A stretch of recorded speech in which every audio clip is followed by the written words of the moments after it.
Mo Miller. Mo Miller had to call in. Ah, thank you, Sousa. Sousa, what's up? Where's Brian? Didn't Brian say he was going to be on this? Does Brian do the podcast anymore? Is Brian alive? Did Brian die from COVID? What the fuck is going on with that guy? Oh shit. Oh shit. I swear to God, guys, I didn't know. I was just speculating that you died of COVID. That's incredible. What? Mo Miller had to call in. Oh, hey. Sousa, what's up? Where's Brian? Where's Brian? Didn't Brian say he was going to be on this? Does Brian do the podcast anymore? Oh, Brian's listening to the YouTube. What the fuck is going on with that guy? He's catching up with the show. He's a few minutes behind us. I can hear him listening to the YouTube.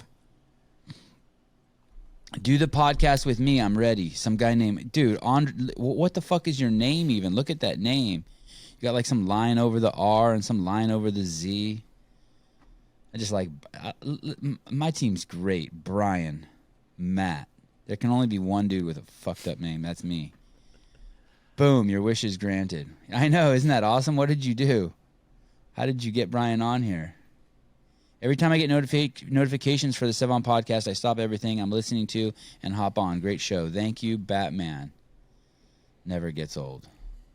Chat room mourns as Brian Friend returns to the podcast. Mourns? No, celebrates. The chat room's not mourning. What are you guys talking about? Brian, what's up? Someone uncanceled me this morning. That was nice. What do you mean? How does that happen? I don't know. I put up a post that I thought was very sad about a woman named Rachel Vonderak who represents the U.S. Army Warrior Fitness Team. Yeah. And she was denied, her invitation to compete in a Spartan race was rescinded because she was part of the Army, not the Air Force. And I thought that was despicable. I happen to know her. She's an incredible person, great athlete, and obviously good American, doing a lot of service. And they didn't invite her because she's part of the Army, not the Air Force, and I thought that was bad. And someone thought that was a cause to uncancel me. Oh. That means. Wow, you're coming in good. This is a good story. So I want to ask you some questions about the story. So Spartan Race has a race for military people, but if you're in the Army, you can't do it? That's like one of the branches they exclude? I don't know all the details. I just saw it on her Instagram that she had been invited, and then it was rescinded, and the reason they gave her was that she was part of the Army, and they don't support the Army, I guess. They only support the Air Force. That's what it seems like, at least. Yeah, something's weird with that story. But either way, because you stood up for a woman, you got uncanceled because of the fact of earlier in the week you had made a awesome article talking about who's the best CrossFitter of all time.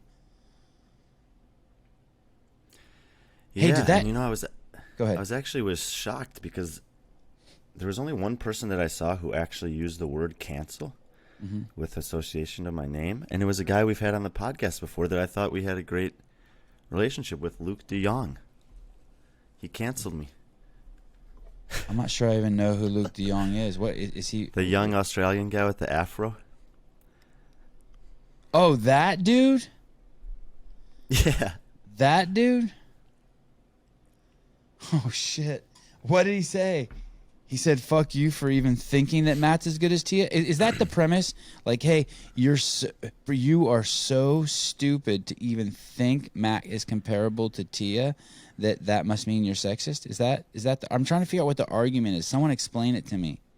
Do you guys understand that's how you know you're trapped in your head when the rest of us out here in the outside world don't understand what you're doing?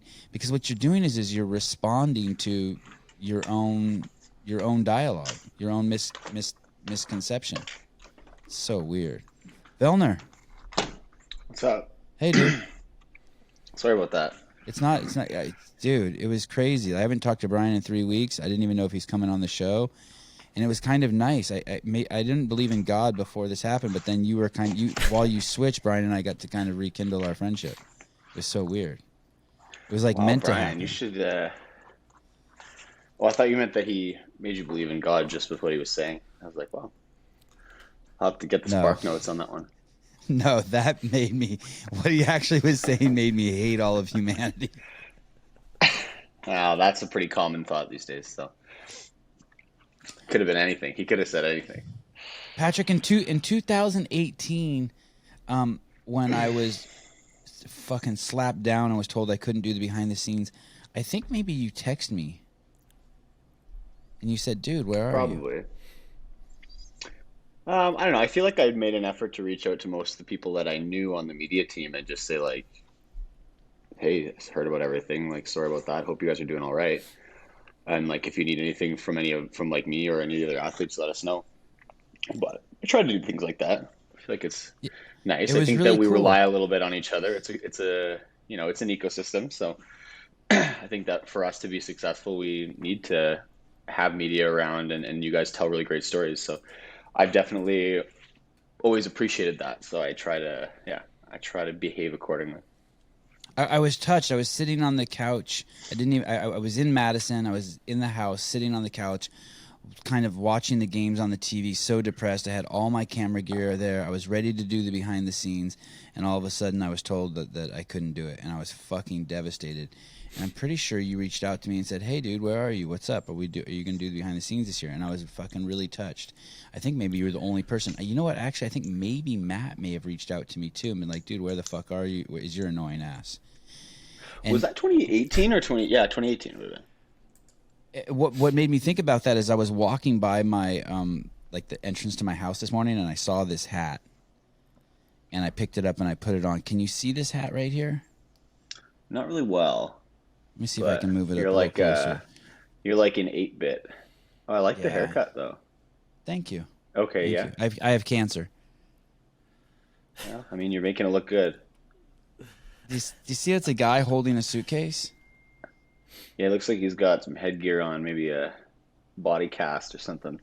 Yeah. It's a bellman carrying it like bags, and two of my Okay. Oh, I staff see. Like, that had worked for me for like probably 10 years bought that to me and dropped it off at the house that I was in because they said that's what I've been reduced to. I went from media director to just some dude who carries Greg Glassman's bags, and they bought that hat for me.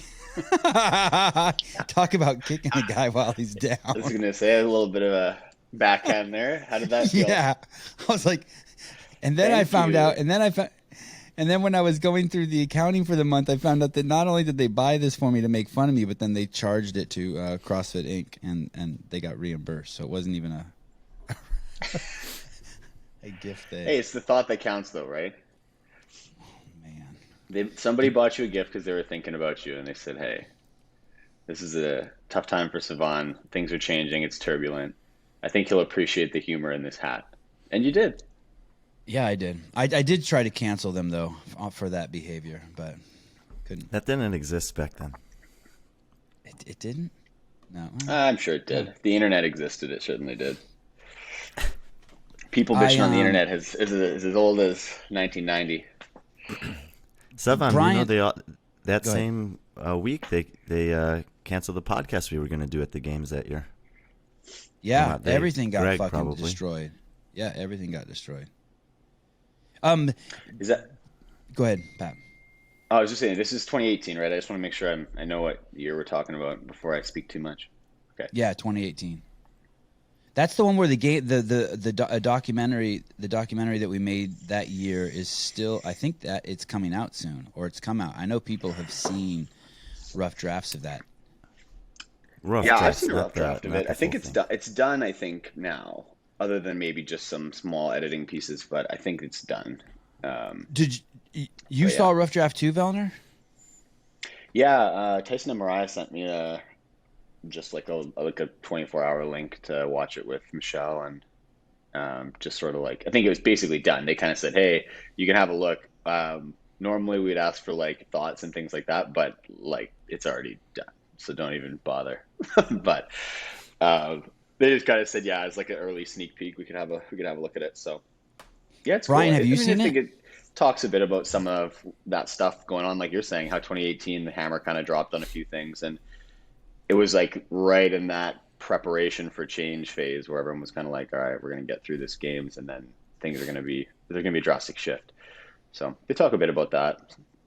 And I'm sure they gave me a huge producer credit in that movie since I produced it. I'm sure that they had integrity and honor and I'm sure you were credit number one.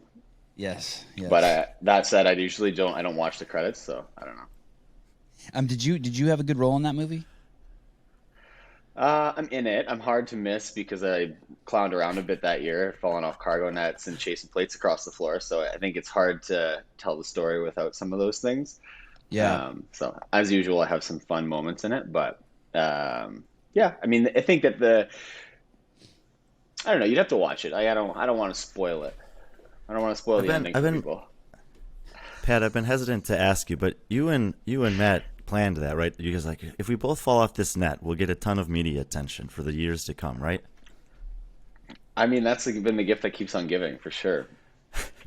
I wish I could say that we did plan that, but no, we're just a couple of idiots racing too fast. Did it hurt? Yeah. I knocked the wind out of myself, like in the middle of that workout, and I had to like very gingerly. I remember the next thing we had was like those like hop logs that you just like hop across. And like normally I'll take that obstacle in like 2 steps, like I jump pretty far and I have pretty good coordination. And I went like 1 step at a time. Like I was like keeled over, couldn't breathe. It was like just classic when you get your wind knocked out of you, just like and like what's the physiology behind that? Moving, it's just spasms in the diaphragm. It just gets hit so hard that it spasms? Yeah, pretty much. Damn. It's not a sweet feeling. I'm sure you've had the wind knocked out of yourself. I broke my ribs a couple times. It's a fucking... That's a... Okay, so yeah, that's a little different, but yeah. The wind knocked out, I think it's like funny. It's funny any situation where it's not in like... You know what? It's funny in every situation. It's just like, it's such a helpless feeling. And you kind of like can't do anything, and you kind of look ridiculous and sound ridiculous, and you know it, and you know you can't really breathe. You know you can't really breathe, but you keep trying, and you do these like hollow, shallow breaths.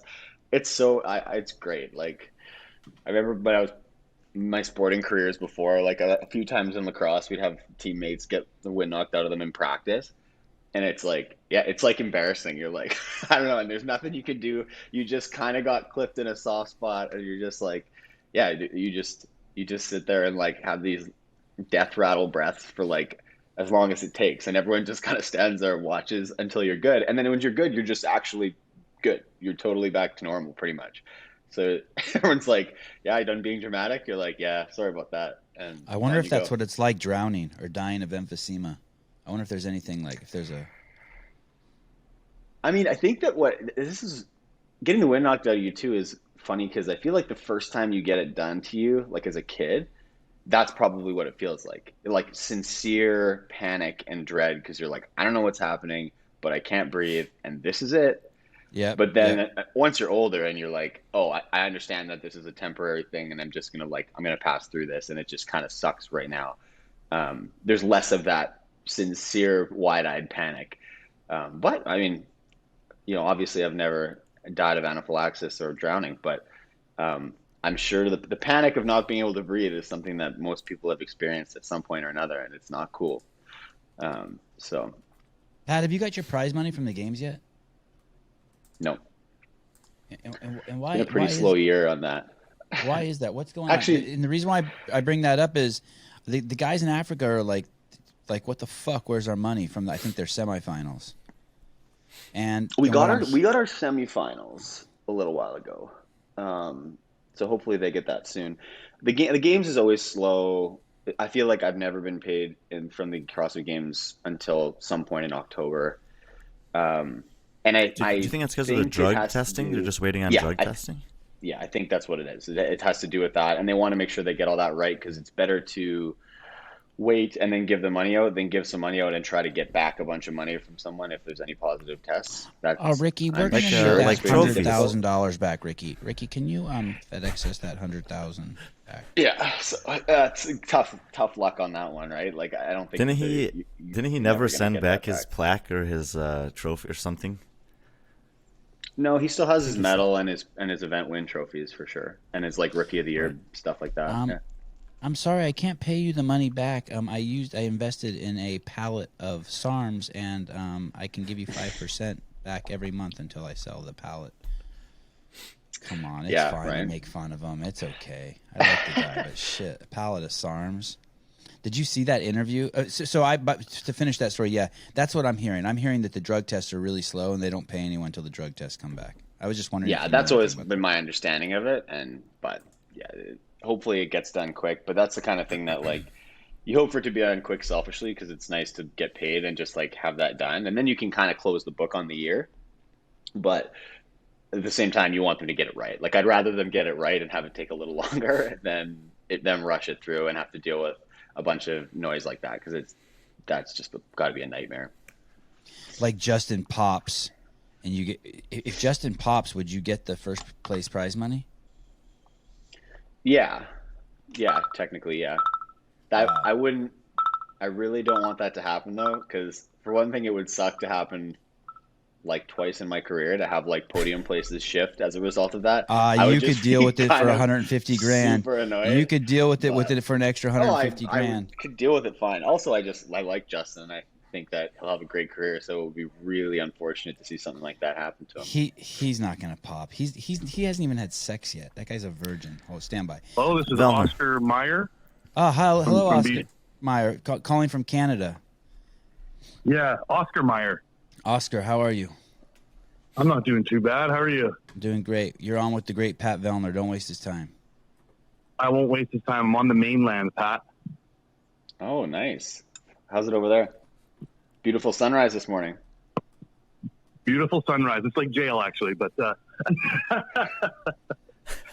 I'm just kidding. Please don't antagonize Pat. He's a good man. Please don't antagonize Pat. We're slowly slipping into the Ricky Gerard discussion. Don't do anything to like make him hang up on us. It's not like jail if you're vaccinated, man. Yeah, well, about that. Oh, shit. About that. The only vaccination I have is a handful of SARMs. Nice. That'll get you far in life. Yeah. No, hey, Pat, just a question for you. How do you feel about Ricky coming back? Oh, Jesus. Straight into it. I'm sure we'll get to that. Somebody had to ask it. To be honest, I don't really care. I haven't spared much of a thought for him for the last few years. I think that he's got to walk a tightrope. It's hard. Like the pressure's on him, right? He can't make any mistakes for like the rest of his life, or he's going to get eaten alive, and that's a tough situation to be in. I would say I don't love the amount of attention it's getting. I think things like him getting invited to Dubai seem kind of like just like a shameless grab at attention to me, because he's been invited based on one finish that he had 4 years ago when he cheated. And there's probably a lot of athletes who in the last year or two have done great things who, in my opinion, would deserve that invite more than him. I think he deserves the opportunity to prove himself again, but he doesn't get to start right at the top. So I'm a little annoyed by that. And I think he's a great athlete, and he will come back and and perform well and be good. But I don't think he has earned the right to start back at the top of the pile. I think that's silly. So But you can agree he'll still be competitive, though, or? I think so. I think he'll be reasonably competitive. I don't know. I haven't seen him do anything for the last 4 years, but we've seen athletes in the past have great performances, podium, and then never really be able to capture that magic again. We've seen athletes come in, do great in their first year, and then continue to have stellar performances for their whole careers. So who knows what box he falls into, but I don't know, he's going to come back with a bit of a chip on his shoulder, and that's totally fine. I think that he deserves the opportunity to come show his stuff, but I just think I'm a little annoyed that he's got to jump the line. And Oscar, now he's done it twice. Yeah. Oscar, wrap this up and say something like, Pat, you're going to be a great dad or something, so then I can hang up on you. Well, Pat, you are going to be a great dad. You already are, man. But Oscar, good luck. Damn. You hang up on crowd. Jesus Christ, dude. We haven't even lubed him up yet. You guys are asking the Gerard questions? Pat, we for a gotta brief do a little second, game hating and get Pat into a frenzy first, and then bring in Gerard. What did you say, Pat? For a brief second, I thought that was Fikowski. Did he sound at all like Fikowski to you? Yeah, I did a little bit at the very start, especially with the Oscar Meyer Wiener conversation starting. I was like, oh, are we getting prank called here? Oh, well, we need to get Fikowski on the show. Does Fikowski hate me, Pat? I don't know. I don't know if Bukowski spends the time and energy to hate anyone actively. But I don't think that he watches your show. No, I don't think. Only 121 people watch it. I don't think that means he hates me. I don't think Yeah, that I don't means. know. But He I'm sure he would did be. tell I'm you sure he he'd would come be on polite. eventually, He'd be though. polite in your presence, probably. But I don't know if. Yeah, I don't know if he It's would not- he- seek out your company. right. You might not be Well, his you wouldn't flavor. seek You it know what I out, mean? but you wouldn't. You don't seek it out either. But you don't. I don't think you hate me. I don't hate anybody, man. You're a good dude. When I'm guessing you didn't watch the Ricky Gerard interview. No, the CrossFit podcast one. Yeah. I mean, I haven't really watched any interviews with him, but that's the recent one, right? Yeah, have with not. Chase. I saw Anyway, a couple clips from it, but He said they go into detail with what he took, and like it was so weird. Like I immediately started Googling it and seeing like if I could get some, and anyone can get it. And I was actually it going was to like order a it. I was commercial. like, that's what it felt like to me. Like it's like this shit's horrible, and then I'm like looking at pictures of Ricky's body. I'm like, it's not so bad. So then I put the 2 bottles of shit that he got in the cart, and I was going to order it, but then there's like a warning that it enlarges your prostate. And I'm like, I'm 49. Like, I can't, like, I think anything I do bad to my body now, like, you know, like you do something bad to your body when you're 15 and that shit's reversible. You do it at 49 and you're like, okay. I mean, this is like my whole position on that kind of stuff. Anyways, is like I've done a lot of education in physiology and things like that. And I just think that the long-term consequences of most of those things are not worth the price of admission. And like I'm going to compete in this sport for, you know, maybe another few years till I'm maybe like my mid 30s. And then how much life do I have to live, and like what are the consequences of that on your body? Like there's some of it they know, some of it they maybe don't know yet. Like they don't have the longitudinal research because there's always new products coming out or new things coming out because people are constantly trying to beat tests. And so that arms race between testing and you know, performance enhancing drugs is constantly evolving. So, you know, I think that that comes with a certain level of risk to get into that. And I just like, I'm too risk averse for that. Like there's no part of me that is willing to take any of that on. Cause I agree with that. I think that like, I don't know what the long-term consequence is and if I'm willing to take that on. So Your prostate's attached to your it's part of the whole cock and balls like ecosystem. part of the system. Yeah. Yeah. You don't want, breaking something down there sounds atrocious. Yeah. Yeah. Prostate's majorly involved with ejaculation, Sevan. So you want to wreck that for yourself? No. Yeah, there you go. I already have enough things in my life wrecking that. Hey, So you take that shit out of your cart. I didn't. I just closed the window. Did you see? We had Noah on, and did you know that move where you like you? It's like called the centipede. It's from the breakdancing days. Like you lay down on your stomach and then like you pop the up. worm. Yeah, the worm. The centipede. You went deep on that one. Did you ever hear the story of what happened to him? Didn't he? I don't know when he was doing it. I heard he smashed his balls pretty hard doing the worm though. At some point. It was his. I think it was his helmet. It was his helmet. Oh, was it? Okay. Pinch the tip. Yeah. Okay. And he gave us a pretty graphic story about it on the podcast. It was actually quite fascinating. But yeah, it happened right before I think the games or the semifinals. But it was devastating. He had to have like a stint put in his penis somewhere. Oh, really? Like real damage. Yeah, and then he had a string hanging out of it for a few weeks. Can you imagine every time you pee or every time you pull down your pants for like a month, there's like a string hanging, like someone left dental floss hanging out of your penis? That's kind of how I imagined it. I mean, that's kind of what a tampon is, though, right? Yeah, I get you. Right. People deal with that in real life all the time. Yeah, you're right. So, but I agree. I wouldn't personally want to have that hanging out of my rig, and I feel like it would. I'd be worried I was going to wreck something. I don't know. Plus, when you see a string, you don't you just want to pull on it? Yes. Like and someone. I feel like you probably shouldn't. Yes. Do you think you do that to people psychologically too? Do you think like when you see like you're with your wife and there's this great moment and like you see like little something like the simile is like a sweater on her a string on her sweater dangling, but it's like some psychological weakness and you start just kind of like tugging on a little bit and a little bit more and then all of a sudden you're like, God, I better not pull that. This is going to turn into a fight, but you can't help it. You ever do that? I probably have a bad habit of doing that. I'm working on it. I got a horrible habit of doing that. I think it's like my kind of humor though. I do that with friends all the time and it's just like, I don't know. I like to do that to people. And I think that it's probably something that I need to do less of in my relationships. But like when my friend's buying me this hat, right? Learning. Like my friend's buying this hat, they pulled the whole sweater off me. Just like grabbed the string and jumped off the cliff. It's great. It's a great joke.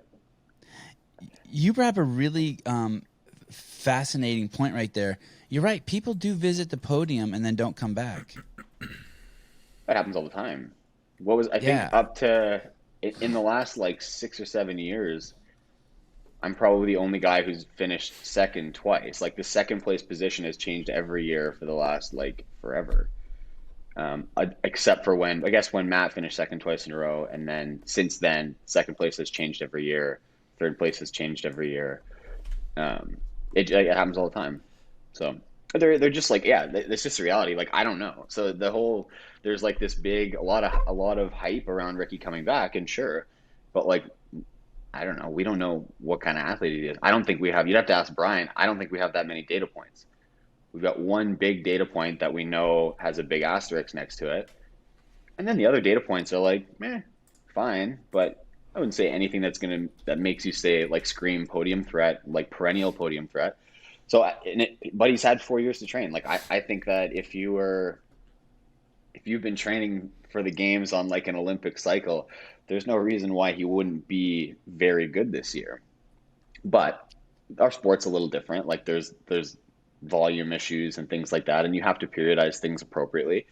So, if he has been training balls out to win the DCC, then, he probably could. But does that mean that it affects the rest of his year and whatever? Is he going to be peaked at DCC? I don't know, right? Like there's a lot of questions that we don't know the answer to. It'll be interesting to see what he brings to the table in December. And then I think people can start to like talk about it. I think that we've been talking about it way too much for what it is. I like it how you said balls out. You got the balls back in there as a theme. But I do one critique about what you said. I think you're supposed to say data, not data. Like what the data is on that. I think that's the proper enunciation when you use it in that form. I'm no expert. Well, I'm glad that that's the only issue that you have with what I'm saying. Right. But, everything. Brian, totally Brian is he going to make it? Who are the people who visited the podium? Spieler, Matt Chan, BKG. They just passed through and then we never see them again. I mean, not to say they're not great. Scott Panchik, like BK's been twice. Scott's never been once, so that was a cheap shot. Oh, sorry, Scott. Sorry.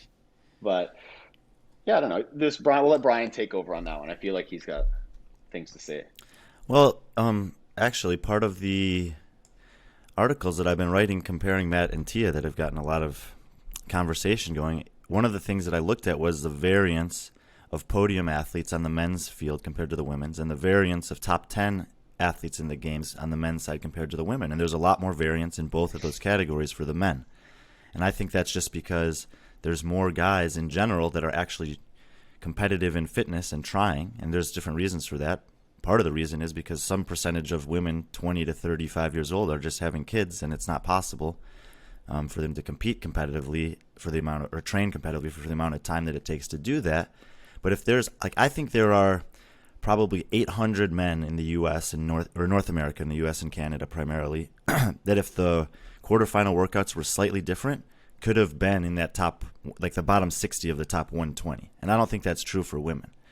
And so in any given year, you can have more men kind of competing to get into any stage of competition, including at the very top of the sport. And so you have, Pat's exactly right. Like the guys who finished second at the games the last 6 years, it's Ben Smith, Fikowski, Vellner, Olsen, Quant, Vellner. And, obviously, you keep showing up in the second and third spots, but outside of that, you have Hogberg, you have BKG do it twice.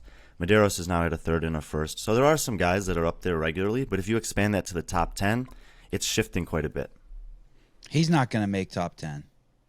Who? That's my prediction. Ricky. It's too hard. I'll bet you that right now that he does. You think? I don't think he does.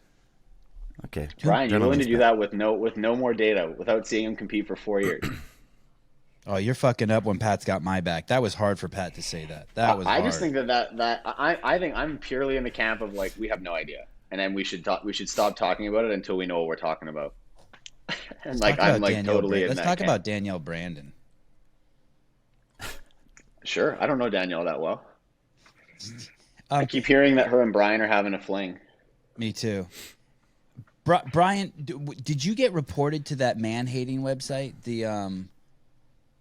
Oh, that was interesting. They reposted the Morning Chalk Up post and were calling us sexist and whatever else they wanted to do. And then when I made the kind of video explaining my position or what I was trying to do with that article, someone tagged them on it, and their response was, the comment sections explain in this video, not the video that I'd put out, explain everything. And I didn't know what that meant, because like 90% of them were very positive, and then there was 10% like your comments, for example, Sevan, that were not very positive at all. Mine were extremely positive. Mine were extremely positive and uplifting. They were hurtful. I'm not sure. So this is on your article for the event wins. Like, which number of event wins is more impressive, Matt and Tia? Mm-hmm. Is that right?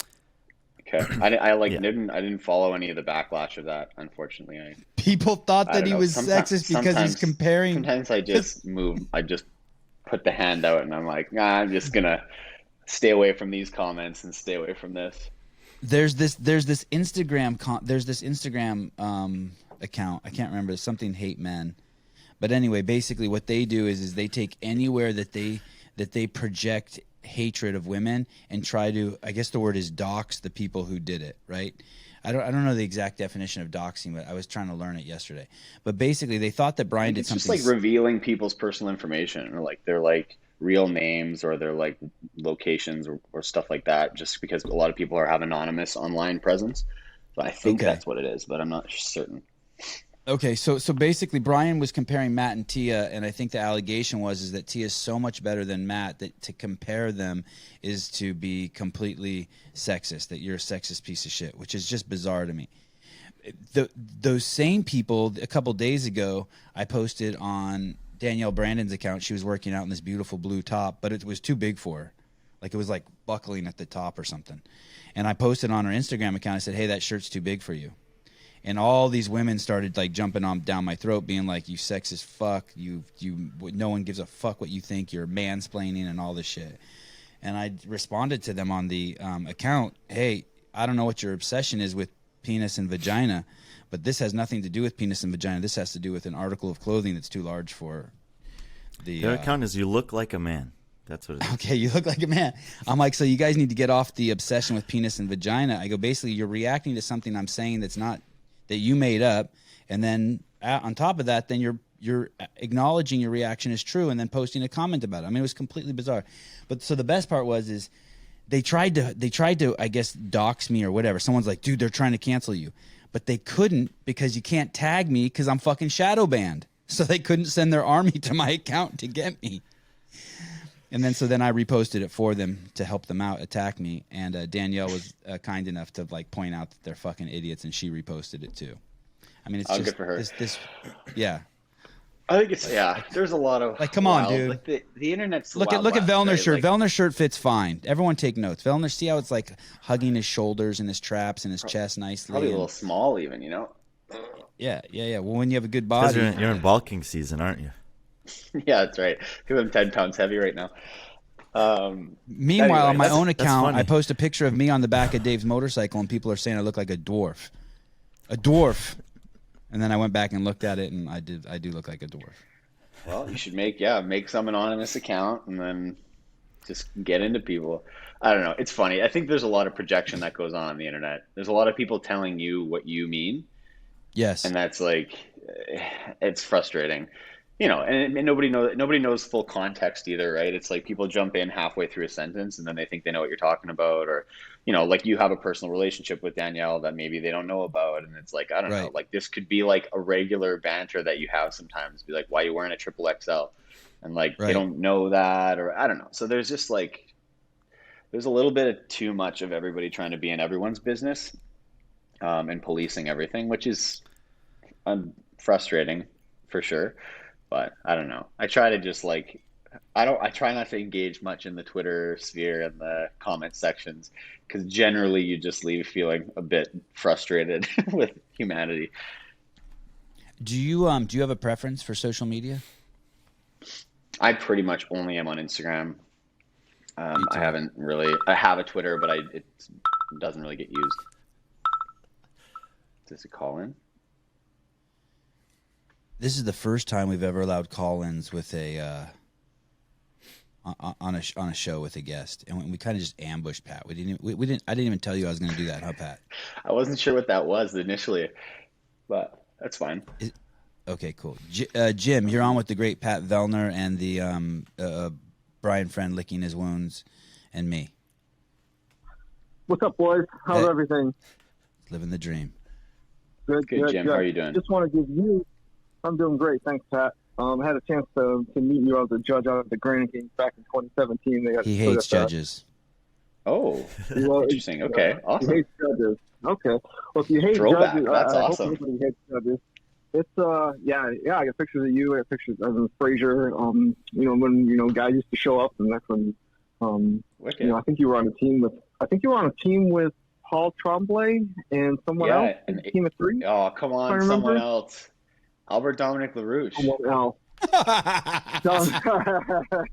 Oh, Sorry. shit. No disrespect to another Canadian. Yeah, ADL's first the of all, original great Canadian. The original great Canadian, the OGC. Ooh, taking shots at James Fitzgerald. Okay, fine. They're like, in the modern era.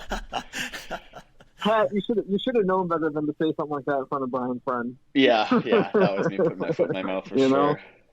know? Exactly. Well, Sevan, I got something for you, man. I just want to give you a shout out.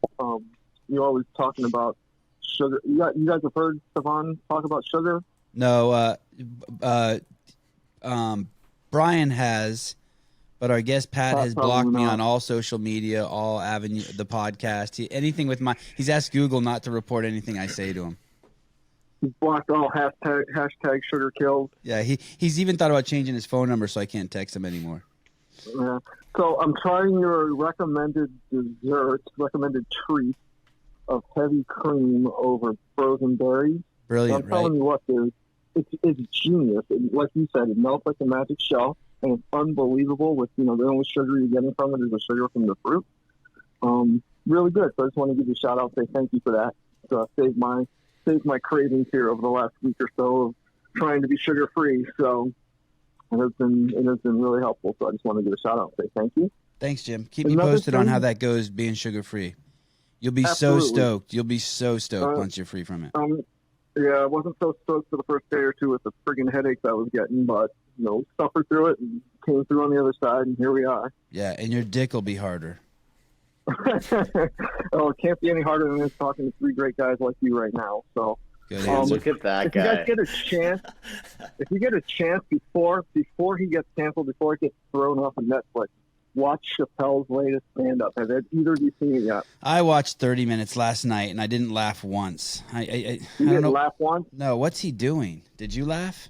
He's apologizing, not apologizing. He's basically taking back his issues with the transgender community had with him, saying that he made, basically what I got out of it was that it's jokes.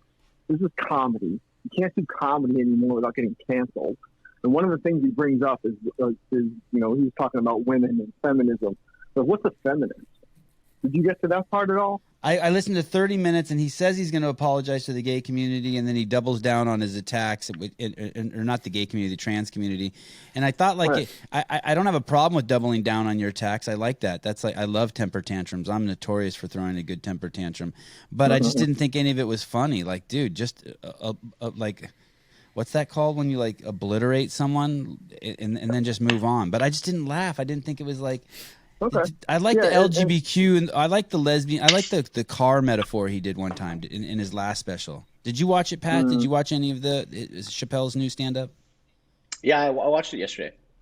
Oh, what'd you It was think? pretty good. I don't know. I like his style of storytelling and humor mixed Yeah. in, so it's not just like jokes and punchlines. But I think he weaves a good story. I don't know. It was fine. I think I like that. it's interesting. It's a tightrope act, like the kind of comedy that he's doing these days. So I respect that, and it's again, I'm I think that I'm was not the in those point- communities, so the I don't point- know. I think that was the point of his stand-up. Was because this is allegedly his last stand-up that he's doing. But he, apparently, he brings everything back, like kind of at the end, and the transgender community told him stop punching down on our community, stop punching down, like you're above us or something like that. And he ended it with to the transgender community, stop punching down on my people. And when he said my people, he had prefaced that with talking about his people being comedians, his people being funny, people who are just trying to make people laugh. I like it. And so he brought that all back at the end, and that was his mic drop, and that's when he left. So I thought it was pretty good. I just wanted to listen to your take. I know you're with all the letters, the LGBTQ and plus and AI and all that jazz. So, but anyway, well, hey, I enjoy the fact I bet you I bet you Dave Chappelle can't do 1% of fucking the amount of physical activity that Pat Vellner does in a day. I would probably. I swear to double fucking down God, on I'm that, not even probably joking. It would half, kill him. 0.5%. Yeah. Probably 0.5%. 0.5%. I'd love to put him through his paces anyway, if I ever got the chance. Yeah. Well, he's got nothing else to do. He's not doing stand-up anymore. So. All right, Jim. Thanks, brother. Thank you, guys. Have a good day. Bye. You too. Some guy from, this is how racist I am. There's some guy from, I'm guessing he's from India, or he has an Indian name, Devesh Maharaj. I didn't think Indian dudes crack jokes, but he said probably that was Brian's shirt Danielle was wearing, and she turned it into a crop top. It's fucking brilliant. Fucking brilliant. I don't Like, he know left where it the over- origin of this started, but I'm loving it. I actually asked her about it recently. I was like, About do you know what? how many, I said something like, do you know how many messages I get about this stuff? And she goes, you think you get a lot of them. So maybe people are Dude, bothering leak her the too. sex tape. Leak the sex tape. That shit would be crazy. You put on another 5,000 Instagram followers, guaranteed. Regardless of the size of your cock and balls. Pat, you're getting married soon. I did on the 18th actually of September. Oh, you already did all of it. Did, yeah. It was a busy post games. We were kind of running. We hit the ground running after the games. I was gone for almost a month. We were back. I was back home visiting my parents and went to a wedding out there, and then I went back to the island, and we planned the wedding. We had a trip with some friends who came out. Like most of the wedding party came out. We did like a houseboat trip, and then we had the wedding, and then we went away to Tofino, which is like northwest island. Just a really nice area out there, and we spent some time up there. So I feel like from basically all of September, pretty much, we were gone, and we kind of tied the knot on the 18th. So That's done right. deal. It was I saw the pretty pictures. pretty cool that O'Keefe came out for that. I thought that was really nice of him. Yeah, it was nice. It was nice. Him and his wife Alexa both came out, and it was nice to have them out there. I feel like they've never been out this way either, so he's been making noise like he wanted to come visit for a long time. So it was a nice way to get him out there. His wife's name's Alexa? Yeah. Holy shit. Like, which one's Alexa? The Amazon one or the Google one? No, Yeah. it's just Hey Google. It's No, it's Alexa's the Amazon one. Amazon. Yeah, okay. Yeah, like we just said Alexa a few times, and everyone who has one of those, it's like going off now. Oh, How can I great help prank. you? How can I help you? Hey Alexa, Siri, order 10 things of toilet paper. how old's the baby? Pat? 4 months. The baby is 29 years old. Oh, that was because I said, "Hey Siri," and then I said, "How old's the baby?" And then my Oh, computer it must answered. be Isn't that funny? was it giving you the Yeah. answer for the rapper, the baby? I guess, yeah. The baby. Must be 29 years old. Owen's certainly not 29 yet. He's 4 months in 3 days on Monday. And the baby went on. So you've been with the baby every single day basically since it's been born. We yeah, pretty much. We've been pretty lucky though. Michelle's parents were here like right after he was born, visiting and helping. So that was like pre-games. We had some extra hands on deck, and then since the games, like I said, we went and visited my family. We had people visiting here, so we've always had extra hands around. But as of basically like 2 weeks ago, Sunday of the week before last, we have been home kind of freewheeling it. So we're finally like have the training wheels off, and it's just us with the baby. But yeah, he's come everywhere we've gone. So he was at the games. Came back home with us. He was on the houseboat with us. Like he's been, I think with the only exception of I went on a mountain biking trip for like 5 days. And he stayed home with Michelle and her sisters. And then I was gone for like 4 days. So that's it. Do you get in trouble for that? No, because we plan. I feel like I get the consent form signed months in advance, and then we're good to go. Yeah. It can still we're pretty good. Still get squirrely. Yeah, we're pretty good about making sure, because that was the thing, is her sisters were here visiting. She has 2 sisters, and they were here helping. So it wasn't like being left high and dry. So we kind of planned things so that it would be possible. And that was a trip for one of my best friend's weddings. So we did that, and it was fine. We cleared it all and got it organized. And I feel like we're pretty good at being able to express if we feel like, I'm underwater here and I need you to stay. And we don't ask over nothing. Like if someone's going to say it, it's because it's serious. And so we are pretty good at being able to just be flexible on that stuff. But yeah, she was well supported with her sisters here. So I was able to get away for a few days. But other than that, like, we've been around. Will you bring him to Rogue? Yeah, he's coming down. They were both coming down for. The thing is, we don't have any help out here because my family's lives in Alberta, like pretty far east from here, and Michelle's family is much farther east. So we don't have any family around to like babysit last minute or leave like the dog or baby with. So we, for the most part, like we roll deep. Everybody comes when we go places. Are you going to get a nanny? I think, one second, I'm just letting my dog out. I think the plan is Michelle's going to get back to work probably in the new year. And right now I'm not working too much. I only have 2 clinic days a week. And so it's pretty easy to balance like that when Michelle's home on mat leave and I'm just training. A lot of the time I can do sessions from home.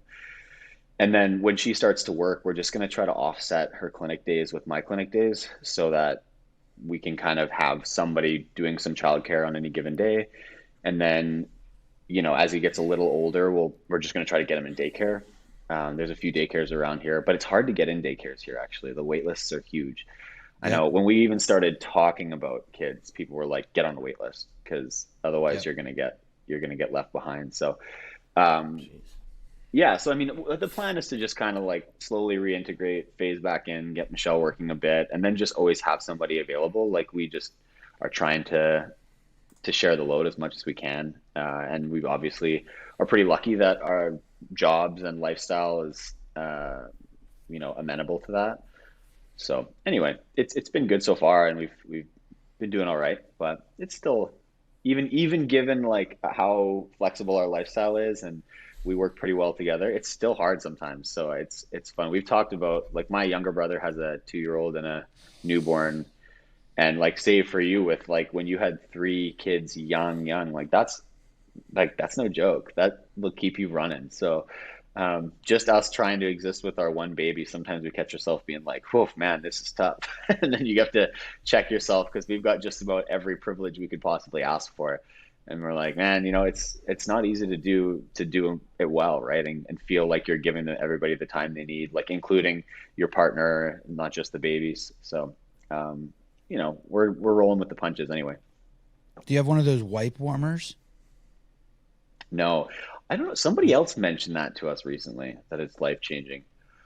Well, we got that. We got that kind of dumb shit for the first kid, right? And then for the Yeah. second kid, you're like, fuck the wipe warmer. You taking a cold wipe.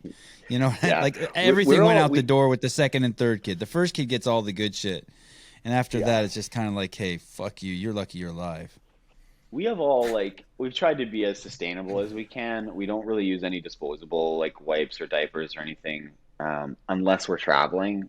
We'll do some of that. We'll splurge on some, but we do mostly like reusable diapers, reusable wipes, like everything like that. So we do a lot of laundry. What's a these days. reusable wipe? What's a reusable wipe? Like just like They're like little handkerchiefs that are just like they're supposed to be good fibers for like sensitive skin as well. Like they're kind of a specific weave of fiber, but they're nothing spectacular. Like they're like we just have a big stack of these little cloths that you just kind of you wet with just water and then you wipe with those and then we throw them in the laundry with the soiled diapers. how many of those do you have? The Like wipes? 100? Yeah, those Probably reusable not wipes, that do you have many, 100? but like might have like 50. Dude, I need to look into that. I'm obsessed with wipes. Yeah. I filled a whole landfill with wipes already. Yeah, like we have like See, that's the thing, right? Like we realized pretty quick because with newborn, like right newborn, when they still have like the really sticky black poo, we were like, okay, we'll use disposables for like the first till they get out of that first phase because I don't really want to we don't want to clean those diapers. And it's pretty alarming how much waste you produce. So we were like, all right, well, you know, our plan was already to do at least a little bit of a hybrid of reusable and disposable. And then we kind of were like, you know, we're going to do as much reusable stuff as we possibly can. Because yeah, it's pretty crazy. You make a mountain of waste for sure. Like normally between the two of us barely we wouldn't even fill our garbage bin every 2 weeks. And suddenly we were like full after like a week and change. And we were like, oh, okay, this is a big change. if you do the math on that, it gets crazy quick. I think we were changing diapers like 7 times a day. Like I was obsessed with like not having the kids sit in any pee or poop. And then you have 3 kids, that's 21 diapers a day. And you do that. Oh, and how many people with kids and yeah, Fuck, it's pretty dude. crazy. And I would tell people how many diapers I'd go through and they'd be blown. I mean, 21 a day, that's 600 a month. I mean, and the shit's not cheap either. No, for sure. Anyway, we're a little more on the waste end. We were like thinking the same thing. We're like, we're creating a literal mountain of just like shit diapers. I'm gonna look into that. I'm glad you said that. Reusable wipes, because I carry water with me everywhere I go with them. I have like tons of water bottles, and if I had a stack of cloths, I could just put a little water on them, wipe them, and then just kind of have like a little bucket in the van where you throw those dirty things, and then every day take them out and wash them. Yeah. See, we need to get better about something like that. So one of those wipe warmers is probably good because we could leave them wet, whereas right now we just have a stack of dry cloths and I like put them on the change table and I wet the cloth and then we change them. But now he's starting to roll around a little more. I'm like, I can't exactly put him down and run to the sink to wet the wipe, which like I'll just carry them for now. But I think if you had something you could put them in, it would probably be helpful. Anyways, Brian, sorry about this. My first kid never rolled off a bed, Pat, because that's just like too like obsessive. Second and third kid, fucking 24 roll-offs each. Oh, really? Just because you just get sloppy. Well, your hands are full the first too, kid though, just right? gets so much love and attention, and then the other one just gets benign neglect. You're chasing the first baby. Hey, look, man, I'm a second child. I'm a middle child. You fell off the bed. I'm used to that benign neglect. You get left places. Yeah. But I think it's true. Like tons of respect to people with multiple kids that are young because I can only imagine. You spend your time chasing baby 1 and then baby 2 is up to no good, and it's got to be tough. Did you enjoy the podcast you did with Arm & Hammer? I started listening to it yesterday. Yeah, I did, and I think because I don't know. For one thing, it's something kind of novel. I feel like I spend a lot of time talking about CrossFit and the goings on in the CrossFit sphere, and which is fine. Like, if you were to consider me an expert in any one thing, that might be what it would be. But I think it was fun because I don't know a lot about like being a dad and things, and neither does he. And I think that was the whole point of that venture is he's looking at it as an opportunity to kind of pick people's brains over, what are the challenges you've faced that, maybe I haven't faced yet, but probably I will at some point, and to learn little bits of things. And I think that it was cool. It was a cool conversation to have, just like an open, honest conversation about like, hey, I found this really challenging. I found this easier than I thought, harder than I thought. Like, this was surprising. What about you? And I think it's a cool way to learn and just and in some ways, like, feel like, I don't know, if you ever have like weird things that you're finding hard, that you're not alone. It's like, oh, there's some camaraderie in that, and being like, all right, these people it's a shared experience. And I think there's a lot, I might be wrong with this because I haven't exactly gone searching, but I think that there are a lot of like mommy support things and stuff like that. And there's maybe a little less for dad. So I think that it's just like, it was a cool idea. And I said, I'm super happy to come talk about whatever, because it's nice to be able to air that stuff out, because people don't know. And being a dad is a different experience than, being a husband or being just an individual. So I think you have, it was just like a fun, open, frank conversation. So I thought it was really cool. I thought it was cool too. I only listened to the first like 30 minutes, and I'm going to get on the assault bike and try to get through the rest of it today. But I thought it was cool. Someone just came up with a fucking brilliant $1 billion idea, a new YouTube channel, Parenting with Pat. I agree. Fucking great. Trademark Oh God, that shit. no pressure. Well, I guess, I don't know. The internet, you can just say whatever you want, and it probably works for some people. It doesn't work for other people. See how long it takes before I do something dumb and get canceled. You're going. Has your fitness suffered at all? You're getting ready to go. Is your next competition the Rogue Invitational? And is Medeiros going to just put the stamp on you and take you out to the pasture there and be like, "Hey, this isn't a fluke. What I did at the games, and Pat's done." Who knows? Well, My fitness has definitely suffered, though. If I can beat anybody at Rogue, they should feel bad. Pat, I'll give you a little. I'll give you guys a little preview. Should have an article coming out sometime soon. I submitted it a while ago on Morning Chalk Up. I did something that I thought was cool, because most of the athletes competing at Rogue on both the men's and women's side were at the games this last year. I think it's 19 of 20 women and 18 of 20 men. And then there's a couple that they invited. A quick question about that, Brian. Why would anyone be there who wasn't at the games? Because of the COVID or something like that? Oh, okay, sorry.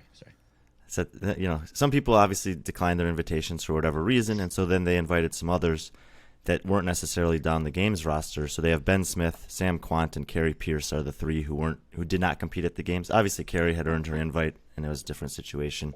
Ben and Sam's, accolades speak for themselves, I think. So it's understandable why they were there.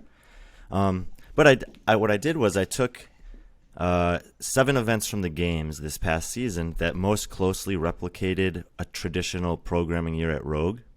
Based on, they usually have a little bit more emphasis on like strongman and weightlifting, as opposed to, they're not going to have single modality. They've never had a single modality long endurance event or something like that. So I took out any like specifically running or specifically swimming stuff from the games, and just tried to approximate.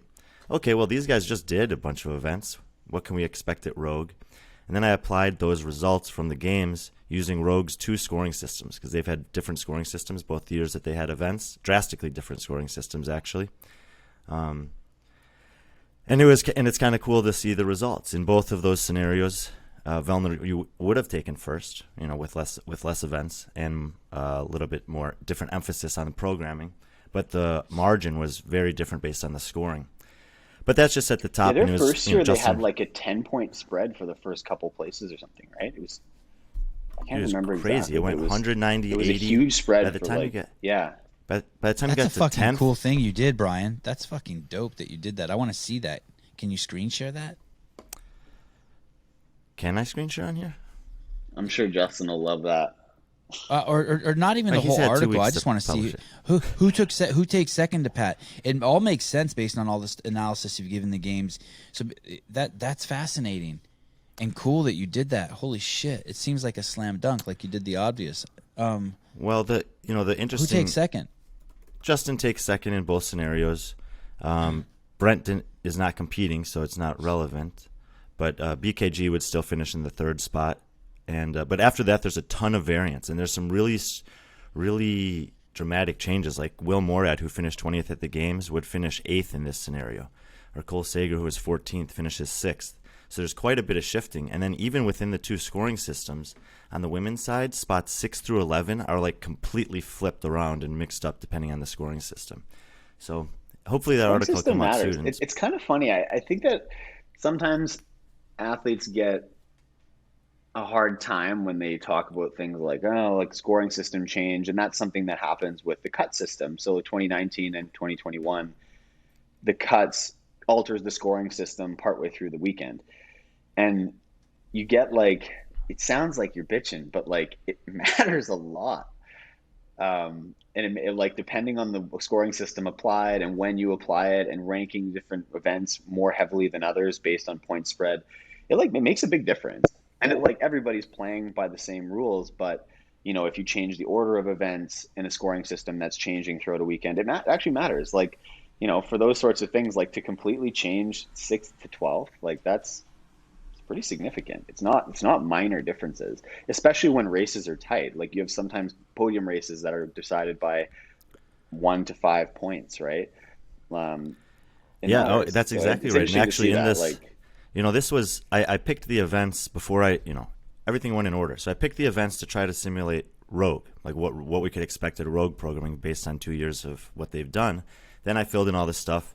Then I entered all the points for the 2 different scoring systems, and finally I ranked it. So I didn't really know what was going to happen until the very end. And exactly what you said is what happened, is in the first year scoring system, Laura Horvath had beaten Annie Thorzeier by 4 points. But in the second year scoring system, Annie beats Laura by 5 points. Yeah. Wow. And Pat, when you say athletes can't really bring this up because it'll sound like they're making excuses, like you can't like pretty have an much. honest conversation because somebody's like, oh, he's being a whiny bitch. Yeah, pretty much. There's sometimes, I think it's different. You can, depending on your position, if you win and then you say, hey, this point system was kind of weird and suspect, right, then you can probably say not do that in the future, then you kind of get a free pass. But if you even come second and you say like, man, this point system was a little whack, people are like, okay, shut the fuck up. Like, you're just pissed because you didn't win. And so I think that I think it's worth it. I don't know the answer either, because we've tried a lot of different things, and there's certainly glaringly obvious weaknesses in certain point systems, but I don't know how you make it flawless. So we're kind of like, we're doing our best and we're trying several different things. And it's really easy to, after the fact, be like, well, see how this happened and this happened, so like we shouldn't do that. But sometimes it's just like, what I think is I've done a lot of I've done a lot of studies of this, and I've taken specific competitions and applied 4 or 5 different scoring systems to them. And it usually doesn't change the top, and it usually doesn't change the very bottom, but it does have a lot of effect in the middle. What I think is really relevant after spending a lot of time thinking about this is the athletes know what they're preparing for. Because depending on the scoring system, you actually can prepare and train a little bit differently. And it's not necessarily so much with the ones we've used, but a lot of people are in favor of like a scoring system that rewards your actual performance. So if you're winning an event, it's in your interest to win it by more because it skews everyone else's time all the way down. And then from that perspective, you could, if that's a scoring system in place, you could very, very clearly change every way that you train, understanding that it's actually in your interest to capitalize on the things that you're very much better than the field on. Like Yona Koski right now has no interest in swimming. He swims because he likes to swim. He doesn't need to swim. But if he was rewarded by winning by more in the swimming event at the games, which is what that scoring system implores, then he would train to demolish everyone, win by minutes instead of whatever, or dozens of minutes instead of just singular minutes. Yeah, because he would just put not that he'd get more points at 100, but that everyone else would get less and less points based on his margin of victory inflating. So if I think that it's important that the athletes know what they're preparing for in the scoring system because it could dramatically change the way that they approach a competition. I've done one competition that was done like that before. Really? It's an interesting way to do it for sure. It can create some problems, but it's mostly, I don't know. It's like, I agree. It's more emphasis on actual performance, not relative performance. But anyway, there's a lot of different answers, and it's interesting to see. But I don't know. Rogue will be. I'm excited to see what it is. My biggest thing about those sorts of decisions, though, like point systems, cut systems, I don't mind what it is. I don't really care, but you need to tell the athletes beforehand. I do agree with you on that. I think that, and it doesn't need to be 3 months ahead, but like before I register and like pay a registration fee and book my flights and book my whatever, I gotta know. Like this or year, if they're not going to tell you, games, that has to be part of it. They have to be like, They have to emphasize that. They either have to be like, hey, part of this competition is that we're not going to tell you shit, not even the scoring system. Like they have to like be transparent about it so you can strategize, right? Some things like cuts when people are traveling across the world, you should know. This year, I think that was a bit contentious. Travel's never been more difficult, more expensive. So to just spring on people once they were already boots on the ground that like, hey, by the way, you might only compete for 2 days. Especially for the Australians. Half of you. Yeah, right. So anyway, I thought that was a bit cheap. And I was like, you know what, like, why? Like, what does it possibly change? It doesn't, you don't gain anything. It doesn't make it more dramatic. It basically just puts out a bunch of full-grown adults who should have every right to make financial decisions like that on their own. And he just kind of like pulled the rug out from under them. And I thought that was very cool. In my opinion, that entire decision was based on the snatch event. Is that Dave wanted to do that event in the same way as the clean, and he knew he couldn't do it with 40 or 35 or however many there were, so he just cut it down just for that. That's what I think. What did you guys think about the tiebreaker event? If that's true, then that's petty as fuck. But what did you guys think about the tiebreaker thing that happened off on the side? Of the snatch? I didn't have to do it, so I loved it. Oh. Yeah, it was not. I did not think that was necessary, honestly. I mean, he's doing it for the drama, I guess, but it's so different. You have guys that have literally just failed a snatch. Why not necessary? Because it was so few points at stake? Oh, like, for example, I chose the snatch event as one of the 7 events to use in the Rogue simulation. But when I applied their scoring system, if 3 guys got 275, I just gave them all the same points for T5 or whatever it was. And that's fine because they lifted the same. And the problem is that, especially in the earlier rounds, there were still a lot of guys. So it was possible that someone had lifted like 4 or 5 minutes before the guy that they were going off against in the face-off, and some guy might have just like literally just failed an attempt at a 1-rep max snatch 20-30 seconds before, and then was asked to do, what was it, 245 for 3 reps in a race scenario. Like, which situation is harder in your mind, waiting 4 minutes and then having to rep out 3 touch and go snatches, or just mitching a snatch and then having to do it like a minute later? So they didn't walk right to the bar and then do the 3. They'd go over and set up, and there was a whole standby 3, 2, 1. Like, you had probably at least a minute to get your shit together. You tell us, Pat. What do you think? I'd prefer to miss the lift and then go over and then lift those bars right away. Then have like a really long, like 5-minute wait of like not touching any bar. Because I don't remember if they had a warm up bar on that side, but they did on the side where we were lifting and waiting for like the 1-rep max. So if you had a long rest, you could do like a couple warm up lifts at whatever weight you wanted. But I don't know if they had that on the other side. So if you were stuck out there, you were the first guy who missed, and you've got to wait for 20 people to go through the rotation. You could be waiting 5-6 minutes before you actually get to do your race. And that's just hard to do, like a cold pull like that. It doesn't feel very good. Pat, what do you think about go ahead, Brian. No, I was just saying it was like the tiebreaker concept was like, well, these guys failed the same lift, but then it wasn't even close to the same scenario for the different athletes in those heats. It sort of feels like double dipping. Hey, it's like you're doing a 1-rep max, but then you're also doing a speed ladder kind of thing. I don't know. I was kind of glad when I hit 290 and failed at 295, and then both Royce and Guy hit 295. I was like, sweet. I'm just gonna walk off. I have to do 3 less snatches. Like, sounds good to me. And I still take third. Like, no problem. And the tie break before me was like 4 or 5 people or something. So I avoided that train wreck, and then I just got to kind of skip out of the including Brent and Justin. Yeah. That 290 was a big lift.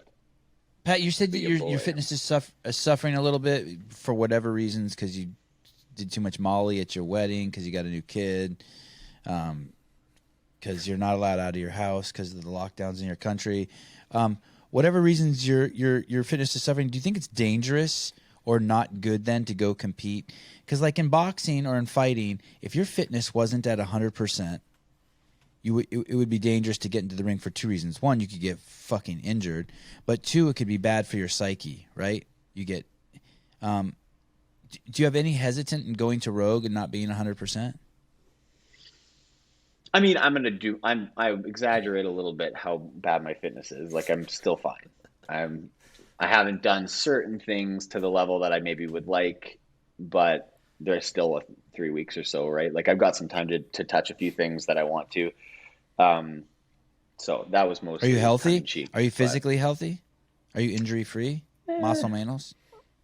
No, I wouldn't say like 100%, but I don't think anybody really ever is. Right. I'm working on a few things, but I think that like I've tried to get over that mental hurdle in the last few years of really caring, like if you show up and then it's like, it wasn't your best day and you don't maybe perform to a level that you think you're capable of, and you take a 5th place finish or something like that. I think that years ago I had this idea that, that would really reflect my, call it my legacy or whatever. Like people would be like, oh, there'd be like this mass disappointment from fans of the sport. And I just don't think that's real. Like, I think that's so self-imposed. You feel that pressure and it's like, well, I can't show up unless I'm going to win. And that I'm trying to get over that because I do love to compete. And I think, there's good opportunities to show up and do things. And I know that the narratives are like, oh, it's going to be Pat and Justin and whatever. And would it be great to show up and win and then make this storyline super exciting for the season? Yeah. Yeah. 100%. Yeah. Is that what I Yeah. want to do? Of course, that's what I want to do. But like, if I show up and Justin wins and I come 3rd or 4th or whatever, I tank for some reason. Like, I don't think people will look at that and then go, oh, like the games was a fluke or like Vellner's lost it. And some people probably do. And like, I'm trying to step outside that and not really care because I don't think I have anything left to prove to other people. I'm just kind of doing it because I like to do it and I'm trying to take care of myself a little bit. And so I think either way, I've kind of outgrown that and I'm going to go and do it and it'll be fun. And Miro puts on a great event. I get to go see some friends and exercise for a few days. And yeah, like, am I going to try to win it? Of course. I'm not going to hit a competition floor where I'm not going to try to win. Am I going to do my best with the time that I have to make myself as prepared as I can be? Yeah, of course. And I've been doing that for years. So it's just, I think it'll be mostly fine. Like, is there the potential for like a hiccup here or there because everything's not dialed in? Yeah, but I think that there's also that for everybody right now because we've just finished the games. People have taken some time off. I'm not the only guy who took a break in September, or in August, September. Like probably the average games athlete got back to training maybe a couple weeks before me, 2-3 weeks before me, but they need the head start. So someone in the comments don't sleep on Chandler Smith at Rogue. 4th and 5th the 2 years he's competed there. Yeah, I don't sleep on Chandler in general. He's a pretty impressive athlete, especially I think in a competition that is a lot of power output, a lot of strength, a lot of heavy stuff. Like, I'll never forget. Who does the programming for Rogue? Year. Who does their programming? It's a good question. Historically, I think it's been Chris Spieler and Josh Bridges, actually. Oh, I don't know if they're That's doing right, it this year because aren't they both? They might both be competing in the Legends division, but I think they've done it in the past. Someone wrote, "The Josh dude is a in the Legends chiropractor. division, Pat will be just fine. The dude is a chiropractor." Come on, man. If that said the dude is one of the X-Men, Pat will be just fine. I get it. But what does him being a chiropractor have to do with him being fine? It might be in relation to your comment about being healthy. Yes. I think that you crack your own back 3 times a day and give yourself your own neck adjustments, and therefore you're... Well, at least I know a lot about injury rehab and stuff like that. I think actually one of the biggest challenges that I find during the season is like knowing what I should do, and then as a general person trying to take care of their body, and then knowing what I have to do as an athlete, because they are not the same thing. And it's like it's trying to reconcile those two worlds and being like, yeah, okay, my knee is doing this or my shoulder's doing this. So like, what would I tell somebody, or what do I know is the best path to getting those things back to healthy? And what kind of time am I looking at? When do I have to compete next? Can I actually take whatever time frame of not squatting or not going overhead or not whatever? So trying to balance those things is actually extremely difficult. And that's one of the things that it's nice to take time for in the off season. But, nowadays with more competitions and things, it's, it's enticing to go and compete in all these other off-season events, earn some money, have some fun. travel a little bit. So it's harder to set aside that time. I think it takes a lot more discipline. And I don't know. We kind of joke now that like I'm not Justin. I'm not 22 years old looking at like another decade of CrossFit. Like I'm playing the back nine, so I'll just ride this wagon till the wheels fall off and fucking ride into the sunset. Stephanie Christina says a new Day in the Life episode is out by Nate Edwardson on Pat. That's cool. What is that on Nate's YouTube, or is that on your YouTube, Pat? I don't have a YouTube. I think it's just on his YouTube. But why don't you have a YouTube? You don't have a YouTube? I don't have the time, man. I don't have the time or energy to put into that. I have a YouTube in the sense that I put my open workouts on like my YouTube to submit them. But I don't have like a vlogging YouTube like a lot of athletes are doing now.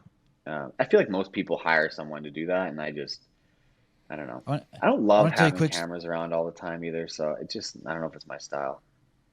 I have this friend named John Brezink. Do you know who that is? No. I maybe have met him somewhere, but I don't know. His name doesn't ring a bell. I made a movie about him. It's called Pooling John. If you get a chance, you should watch it. I think you'll like it. It's called Pooling John. Pooling John? Okay. Pooling. Pulling. Oh, pulling. About arm wrestling. It's about arm wrestling. Oh, okay.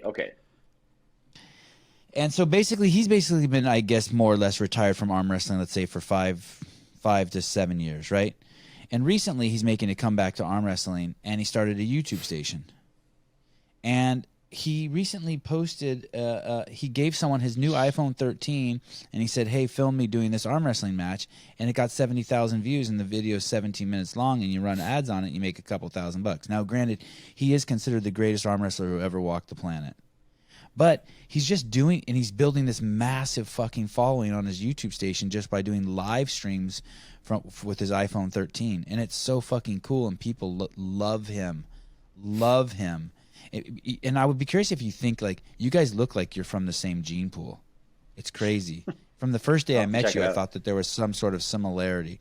Like, you guys, like, have some relationship to, like, the people from the Flintstone era. You know, like that look, that cartoon drawing. You know, the Flintstones, Barney and Fred. Oh, yeah. Yeah. Like anyway, you should. I think people would like to hear you talk, 10 minutes a day on your while you walk around your neighborhood with your kids strapped to you. Maybe. I don't know what I would talk about. You just do it live. I just feel like, I don't know. I just feel like then I start trying to just fill air, and I don't know. Do we need Pat Vellner's take on current events? Is what you got to ask yourself. I'm like, what am I contributing? If I was going to do something like that, I would probably try to make it something tied in with like my profession, maybe create a channel like helpful with rehab tools, like things like that, various different things that I think are actually contributing something and productive. I like don't love the idea of myself starting a vlog that's just like self-servicing and like kind of just a little jack off sesh to like hear my own voice and talk about what I think about everything. Like I'm the most important mind in the world right now. Like I get that, but 2 or 3 times a day, especially when you're working out, don't you have like these thoughts like, oh shit, I should probably write this down, or oh wow, I just unfucked myself. That thing I've been worrying about, that was so stupid. I could have just done this, this, and this. And you're like, man, that, and then if you would have wrote it down right in that moment, then you'd be like, hey, I could talk about this later. But you forget, and it just passes. I don't know if I'm thinking things that profound. You might think I'm smarter than I am. But I just think when people work out, they have these epiphanies, and then they go away after they're done working out. And it's kind of like, your friend thinks they solved all the world's problems when they're stoned. And they tell you later. I think and you're like, you and I probably work out idiot. slightly differently. Oh, that's true. Like you're actually working out, and I have like pencil and paper next to me, and I'm watching UFC fights. Yeah, a lot of times I'm not thinking anything too profound. I'm either thinking like.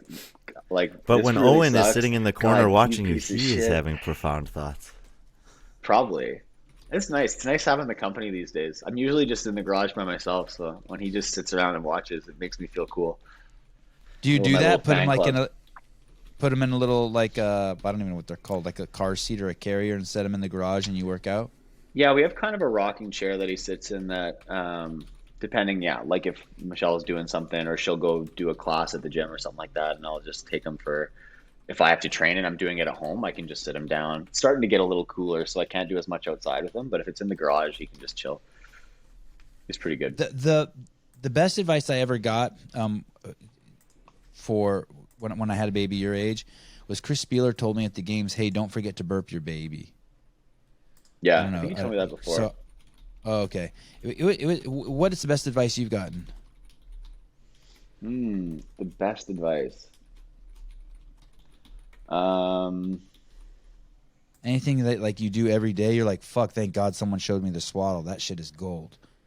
Yeah, I don't know. I feel like not really since he's been born, but we did a lot of crowdsourcing for stuff like that before he was born, of just all the swaddling. And I mean, it helps that Michelle works also in like labor and delivery and does a lot of maternity health and like baby checkups and stuff.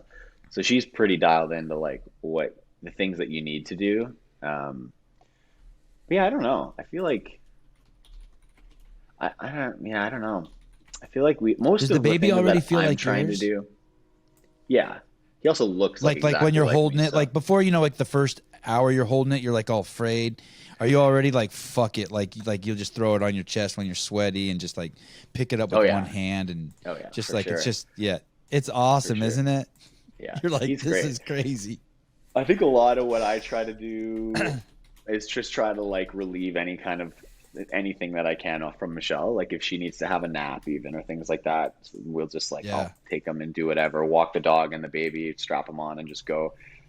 Try to give her breaks whenever I can, and that's kind of my more important role right now because I'm still doing lots of training and she's doing a lot of work. She's on maternity leave, so she's doing a lot of the work at home. So whenever I get the chance, that's like more my major goals. Honestly, like the baby stuff's like they're not that complicated. Like their needs are very few and they're just specific. It's like they need to eat, they need to like have a clean diaper, and then like be burped and like be held. And that's pretty much it. Like we try to spend a fair amount of time like tummy timing. Like there's not that much to it. So we're like I try to make sure his basic needs are met. And then beyond that, I lay on the couch with him now and just sort of lay him on my belly and watch him kind of do his tummy time. And it's fun. We try to have a fair amount of like bonding time. That might be one. Like I try to set aside a little bit of time to just like, not have your phone or your computer out or anything and just like chill with them. And spend like 30 minutes of just hanging, looking right into his eyes and doing tummy time. Take his mask off, take your mask off and just kind of connect. Yeah, exactly. No, I'm not going to take his microchip off. You kidding? No, don't do that. Don't do that. Do the Hell's Angels have a presence on your island? Yes. Like a big one? I don't know how big. I'm not like really big enough like to where you're that scared that I tackling. asked you about it, where you're like, hey, I don't want to talk about that. Like, is it that? Are they that big? No. Like I think that there's a fair amount of drug presence around, maybe not so much on the island, but on the mainland for sure. And the island's a bit of a routing place. So anything coming from the Pacific kind of comes through those borders, right? Like it's anywhere that has ocean ports, like you're going to have issues like that. So I know there's like an area in town that a while back got all bought up, and there's like a few houses on a block and they all got painted black. And it's like 4 houses in a row in this one neighborhood, and it's just like all Hells Angels stuff. And it's like it is in everywhere that they are. Like there's deals obviously, and there's sort of like understandings, and they don't do certain things or cause problems for like small petty stuff, but they keep a lot of that small petty crime in check. Right. And then I know that I actually treat a few people that work in like drug enforcement, and I always am talking to them about this kind of stuff because I'm interested. And I'm like, hey, I watch Narcos. If you need a hand, like, let me know. And try to get some details on what sort of investigations are going on, which they'll never give me, but I still ask every time because it's making conversation. But there's some of that around. I don't know. It's nothing. I don't think it's like anything crazy. There's not like gang violence that's really bad. I don't think we have a bigger problem with like homelessness, opioids, like that kind of stuff here. How the fuck could Lots you be of homeless in Canada? How can you be lots of homeless in Canada? alcoholism. Don't you die? There's a like lot of homelessness just outside of Vancouver. I remember driving through there like yeah, 10, 12 the years ago. It island was and crazy. the lower mainland here. How? It's just milder. Like we don't have as much winter here. Like we maybe snows Oh, like man, once a buddy. year. Oh. And it's just like rainy season. It's like being in Seattle, right? Like it's like just rain. Oh. So a lot of homeless people will come out this way because they don't want to die. So people will just sort of like get coming train down from tickets or bus Alaska. tickets. Pat, Yeah, Too so cold I to mean, be homeless in sometimes in the Alaska. winter you get lots of camps and things like that. So, that's a lot of that exists. Like there's a lot of that, substance abuse, addictions, stuff like that. So that's like a bigger problem here, I would say. Pat, have you ever met Miko Sala? Very briefly at Rogue in 2019. Yeah, But he's coming that's again it. this year. I was surprised that he was making the trip this year, but I think that's really cool. I think a lot of people don't know him if they're new to this sport, but he's one of the Yeah. most interesting. What's he guys doing ever. there? He's What's he competing. doing? The Competing? The Legends? Yeah. Wow. Yeah, they He's got. I mean, he's an I'm interesting more impressed character. with their ability to get legends to do these competitions than the athletes they have in the open field. Like, there's obviously I want to people hear who the are. promises that they make them. Yeah, that's always Okay, what I'm it'll wondering, only or be- if it's like a It'll part of only their be 2 contract or events a something. day. Like we'll only have you do 4 events total. I promise you won't have to go overhead. Nothing above like 70%. Because though they're old, you mean like what they Yeah. promised the Masters athletes? Yeah. What's Wow, in the dude. contract? I mean, I don't know about. I think I would. Okay, Rich has to win. Unless, Like nobody go too fast. You went too far, Pat. You went too far with that. well, it's very to me. It's really there's a huge difference when I look at the women's field compared to the men's field. Like, in the women's field, there are still women like Annie Sakamoto and Becca Voigt that are very competitive in their masters divisions, like winning and podiuming Yeah. and competing. And then you have people like Julie Fouché, who's showing up there, and Tanya Wagner, who's showing up there. That I'm sure they still have high levels of fitness, but they're not preparing for something like that the same Yeah, way that they haven't Annie competed and- yeah. Well, Yeah. didn't Sam Briggs compete in the Legends category in 2019? And then just I think competed so. as an individual still for the next 2 years. I'm Yeah, I curious. think so. I don't know what the criteria is to fit into the Masters category, but Well, it's not It's gotta be masters. awesome. It's just legends, and so it no, is I very know. mystical. So like what? So who? Yeah, exactly. I think it's probably just a bit of there is no criteria. It's sort of just the hand selection. What are the process. dates on that? What are It's the dates on Road? right at the end of October. 29th to Yeah. 31st of October. Last That's day's Halloween, Halloween. We're all isn't it? going to Isn't it? dress up. Yeah. We'll all dress up. Yeah, on the floor. everyone's gonna dress up as they're just gonna trade shirts with each other. So they'll be like, I'm Saxon Panchik. It's like, Oh, who could I be? Who's there? Chandler, you got to get I Chandler. want to be Chandler Smith. Yeah, I got to be Chandler Smith for sure. Dude, it's Don't honestly do that. Your though. shit. If you dress up as Chandler Smith, the only podcast you'll ever be welcome on again is this one. Just so you know. No, not like he's saying trade jerseys. Not I thought you were talking about. Well, the I thought thing you were is- talking about going in full regalia. Full regalia. I thought you were No. talking about really embracing it now. But they actually Because you're both not allowed have to do that. They have identical colored hair right now. I think. Yeah, true. Didn't he go with the blonde again? Yeah, so Or yeah, I maybe don't he know. posted an Yeah, old maybe. picture. I don't know. Sometimes I don't know if he's like it's old photos either. But he might have the like platinum blonde look going again. Hey, if he went as you and you went as him, you might be able to get a pass. I still don't I know. don't if know. it's- It's risky. I don't It's think risky. so. I don't know if you want to risk it. I don't think so. Yeah, better see. Although maybe he's stealing my hair color, right? I don't know. Is there something there? Probably not.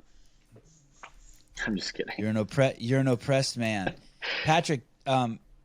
This is probably like obviously the most popular show I've done in fucking weeks because you're such a stud, and I appreciate you coming on and letting me steal some of your mojo. Or it's Brian.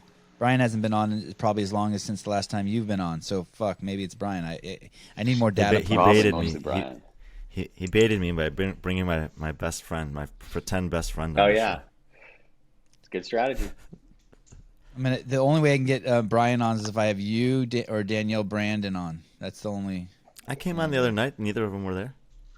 That's true. That's true. And then for 20 minutes, you came on for 20 minutes. We beat up on you. And That's you not left. true. I told you 20 minutes, and I gave you 25. That's correct. That is true. No, gracious. You guys go to Nate Edwardson's YouTube channel.